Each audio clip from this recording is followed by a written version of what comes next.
네, 이 새벽에 하나님께서 저와 여러분에게 주시는 말씀은 구약성경 사사기 1장 24절부터 26절까지 말씀입니다. 사사기 1장 24절부터 26절까지의 말씀, 저와 여러분이 함께 한 목소리로 합독하시겠습니다. 이것은 하나님의 말씀입니다. 정탐꾼들이 그 성읍에서 한 사람이 나오는 것을 보고 그에게 이르되 청하노니 이 성읍의 입구를 우리에게 보이라. 그리하면 우리가 내게 선대하리라 하매 그 사람이 성읍의 입구를 가리킨지라.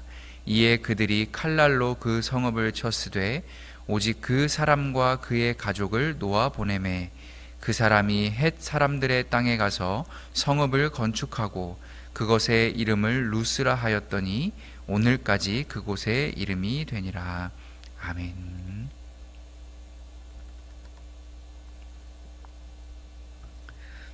저희가 지난 새벽 시간에, 지난주 월요일이죠, 새벽 시간에 잠깐 이 마지막에 살펴보았던 지파가 이 21절에 나오는 이 베냐민 지파였습니다. 지금까지 사사기 1장의 거의 절반이 넘는 대부분의 분량을 이 유다 지파, 가장 중요하다는 이 유다 지파 한 지파에게만 그 분량을 할애해 왔던 이 사사기의 저자가요, 처음으로 유다 외의 다른 지파들이 어떻게 가나안 땅을 점령해 갔는가, 그 정복기를 설명하면서 유다 지파 다음으로 가장 먼저 꺼내든 지파가 이 베냐민 지파다라는 것인데요. 여기 지도를 보시면요, 가장 진한 노란색으로 이 빨간색 동그라미 안에 들어있는 부분이 이 베냐민 지파의 기업이었습니다. 그러니까 딱 봐도 다른 지파에 비하면 크기가 그렇게 크지 않죠. 근데 실은 이 지역이요, 아주 이 금싸라기 땅입니다. 중요한 지역이에요. 왜 그러냐? 이 지명만 들어도 여러분 다 한 번씩은 들어보신 지명이 있을 겁니다. 여리고, 베델, 미스바, 기브온, 라마, 기럇 여아림, 그리고 예루살렘까지. 그러니까 이게 다 베냐민 지파 저 작은 땅 안에 들어있는 지명들입니다. 그리고 이 베냐민 지파의 아주 이 가문의 영광이라고 할 수 있는 사건, 인물이 또 나중에 등장하지 않습니까? 이스라엘의 첫 번째 왕인 사울 왕이 이 베냐민 지파 출신이에요. 왕을 배출해내게 되는.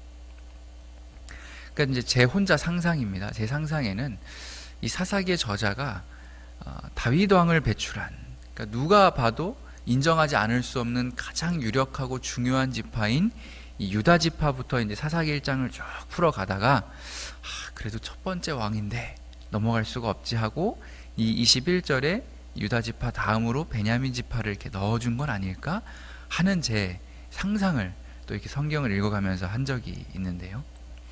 어쨌든 이렇게 1장 21절까지 주로 이 남쪽에 위치한 유다 지파, 베냐민 지파를 대표로 하는 이 남쪽에 있는 지파들을 쭉 설명해 준 이 사사기의 저자가요, 22절부터는 시선을 돌려서 주로 그 위쪽으로 북쪽에 있는 지파들의 정복 이야기를 쭉 서술해 가고 있습니다.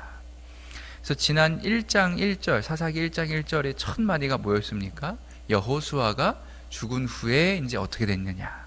그래서 남쪽에서는 유다 지파가 으쌰으쌰 하면서 이 남쪽 지역을 차지해 가는 동안에 그러면 그 동시간대에 다른 특별히 북쪽에 있는 지파들은 뭘 하고 있었는가에 대해서 설명을 해준다는 것이죠.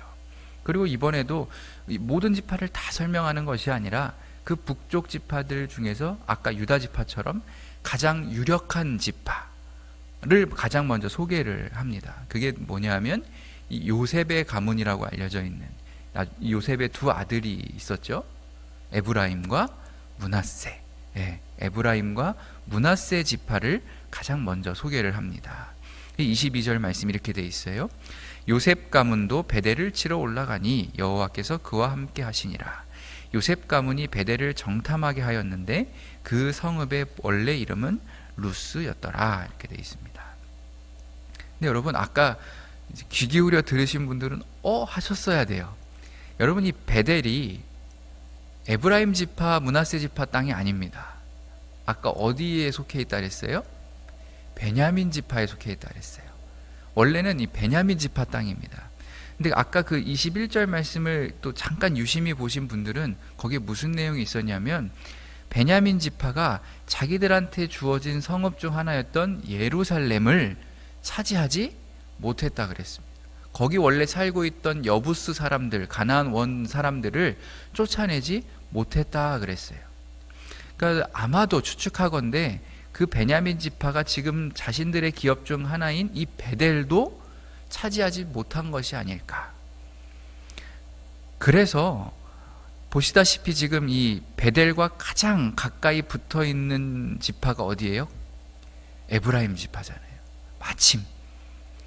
그리고 또 북쪽 지파들 중에서 가장 강성한 힘을 가지고 있었다던 지금 이 보라색의 에브라임 지파가 베냐민 지파를 대신해서 이 자신들의 접경 지역에 있는 이 베델을 정복하기 위해서 지금 치러 올라왔다는 건 베델이 높은 지대에 있었거든요.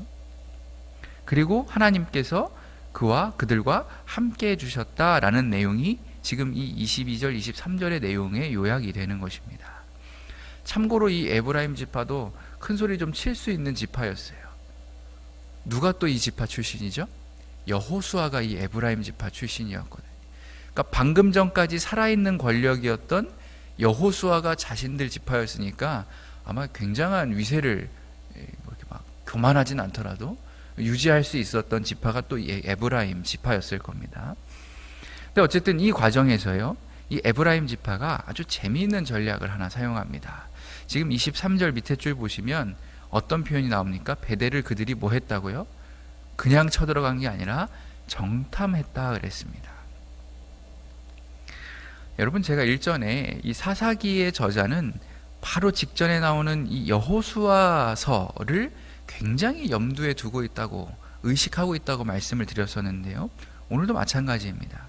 에브라임 지파가 이 베델을 정복하기 위해서 어떤 전략을 사용하냐면 이미 과거의 여호수아 시절에 대단한 성공을 거뒀던 이 특별한 전술을 사용한다는 거예요. 그게 뭐냐 하면 이 정탐꾼을 보냈다라는 거죠. 정탐꾼 하면 저절로 우리 떠오르는 게 있잖아요. 여리고를 정복할 때. 여러분, 최종적으로 그 여리고 성벽이 다 막 7바퀴 돌아가지고 우르르 무너진 거는 여호수아서 6장에 나오지만 이미 그 전에 여호수아가 2장에서 정탐꾼 2명을 들여보냅니다. 여리고로. 그때 이 2명의 정탐꾼과 우연히 만나게 된 여인이 누구예요? 라합이잖아요. 창녀였던 라합. 그때 이 라합이 여리고 왕에게 들켜서 큰 죽을 위기에 처했던 이 2명의 정탐꾼들을 숨겨주고 또 몰래 빠져나갈 수 있도록 아주 적극적으로 도와줍니다. 근데 그러면서 그 대가로 이런 언약을 라합이 먼저 제의를 했었습니다. 내가 당신들에게 이렇게 은혜를 베풀어 주었으니 이제 당신들도 내 아버지의 집안에 은혜를 베푸시겠다고 주님 앞에서 맹세를 하시고 그것을 지키겠다는 확실한 징표를 나에게 주십시오. 그리고 나의 부모, 형제, 자매들 모든 식구들을 살려주시고 죽지 않도록 우리의 생명을 구하여 주십시오. 그러자 정탐꾼들이 그 여인에게 말하였다. 우리가 목숨을 내놓고라도 약속한 것은 지키겠소. 우리가 한 일을 어느 누구에게도 일러 바치지 않는다면 주님께서 우리에게 이 땅을 주실 때 우리는 친절과 성실을 다하여 그대를 대하겠소. 그리고 실제로 그렇게 했었죠. 그런데 오늘 이 사사기 말씀에서도요, 아주 비슷한 장면이 나옵니다. 아까 그 에브라임 지파의 정탐꾼들이 지금 이 라합 때처럼 우연히 자신들이 쳐들어가게 될 그 베델 사람을 만나서 똑같이 언약을 맺게 된 거예요. 정탐꾼들이 그 베델 성읍에서 한 사람이 나오는 것을 보고 그에게 이르되 청하노니 이 성읍의 입구를 우리에게 보이라. 그리하면 우리가 내게 선대하리라 하매 그 사람이 성읍의 입구를 가리킨지라. 이에 그들이 칼날로 그 성읍을 쳤으되 오직 그 사람과 그의 가족만은 놓아보내 주었다. 근데 여러분, 이게 언뜻 보면 두 사례가 비슷해 보이지만요, 사실 전혀 다릅니다. 왜 그런가 하면 언약을 제시한 사람, 그 제시한 방향이 전혀 다르기 때문에 그래요.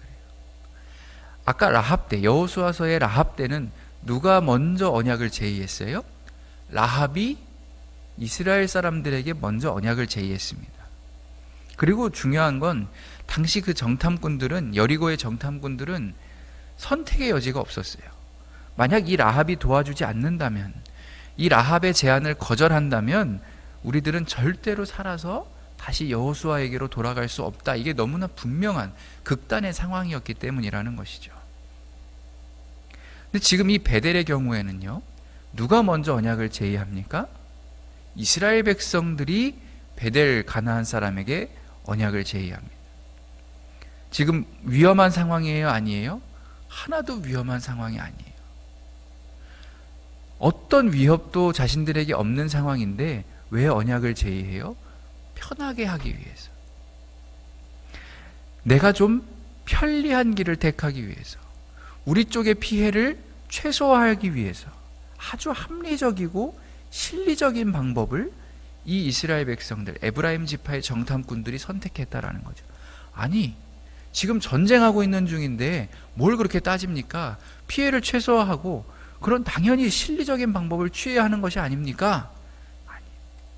왜냐하면 지금 이 사람들은 군인이기 이전에 하나님의 백성이 먼저 되었기 때문에 그래요. 신명기 7장 말씀에 보면 이런 말씀이 있습니다.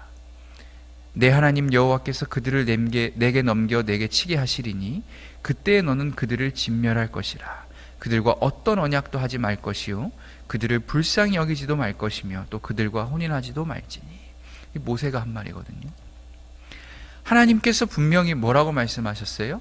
너희가 앞으로 저 가나안 땅에 들어갔을 때 그들과 어떤 언약도 맺지 말라 그랬습니다. 너희에게 아무리 대단한 유익을 가져다 주는 그런 이슈라고 할지라도 절대 저 사람들과는 어떤 것을 가지고도 거래하지 말라는 거예요. 이게 하나님의 말씀이었습니다. 율법이었어요. 당연히 여러분, 지금 이 베델에 들어가려고 하는 이 마주친 정탐꾼들도요, 분명히 모를 리가 없었습니다. 우리가 지금 저 사람과 거래를 하면 안 된다. 그것은 허락되지 않았다. 불법이다. 알고 있었을 거예요. 머리로는. 그런데 실제 행동은 어떻게 됐다는 거예요? 얼른 다가가서 우리가 너에게 선대하리라 그랬다는 거예요. 길을 알려줘라. 너에게 선대하겠다. 왜요? 그게 빠르니까요. 너무나 쉽고 편리한 방법이고 내 생각에는 그게 우리에게 모두에게 다 이득이 되는 길이었기 때문이라는. 그러니까 지금 이 이스라엘 백성들에게는요, 이미 하나님의 말씀보다 이러한 나를 위한 가치들이, 세속적인 가치들이 그들의 우선순위에서 훨씬 더 앞서 있었다라는 거예요. 그런데 문제는 무엇입니까? 그렇게 나를 앞세웠으면 좀 망해야 될 것 같은데 결과가 완벽했다는 거예요. 너무 잘 됐어요. 베델을 완벽하게 점령했습니다. 에브라임 지파가 이 베델 완벽하게 차지했어요. 그리고 제 생각에는 아마 그 정탐꾼들 몇 계급 특진했을 겁니다. 승진했을 거예요. 엄청 칭찬받았을 겁니다. 맨날 이렇게 자랑을 했을 거예요. 야, 니네들 말이야, 나 아니었으면 내가 그때 그 베델 사람 잡아가지고 설득 안 했으면은 니네 여기 반은 다 죽어 있을 거야. 그 전쟁하느라고 얼마나 고생했겠어. 나 덕분에 지금 이렇게 베델 앉아가지고 여기 들어와서 이렇게 먹고 마시면서 행복하게 살 수 있는 거야. 눈에 보이는 현상적으로는요, 모두가 다 완벽하게 만족하는 해피엔딩이 되었다라는 거예요. 그런데 여러분, 신앙인은 항상 질문을 던져야 돼요. 정말 그런 건가? 이게 정말 나는 만족스럽고 우리는 행복하지만 이게 정말 하나님께서 기뻐하시는 일인가? 이게 하나님의 뜻이 맞는가? 항상 이 질문을 던질 수 있어야 한다는 거예요. 당장 내 눈에 보이는 이게 전부냐? 결과가 좋으니까 그냥 지금까지도 다 괜찮은 거다, 앞으로도 좋을 거다 하고 뭉개고 지나가도 되는 게 우리 신앙인의 바른 모습인가? 여러분, 오늘 사사기의 저자는요, 절대 그렇지 않다는 거예요. 아까 라합의 경우와 오늘 이 베델의 경우가 전혀 다르다고 말씀드렸지 않습니까? 누가 먼저 언약을 제의했는가, 그 방향도 다르지만요, 실은 그에 따른 결과가 가장 크게 달라집니다. 먼저 라합의 경우를 보면요, 전쟁이 끝나고 어떻게 됐는지 이렇게 설명을 합니다. 여호수아가 기생 라합과 그의 아버지의 가족과 그에게 속한 모든 것을 살렸으므로 그녀가 오늘까지 이스라엘 중에 거주하였으니 이는 여호수아가 여리고를 정탐하려고 보낸 사자들을 숨겼음이더라. 이게 무슨 말씀입니까? 쉽게 말해서 라합이 귀화를 했다는 거예요.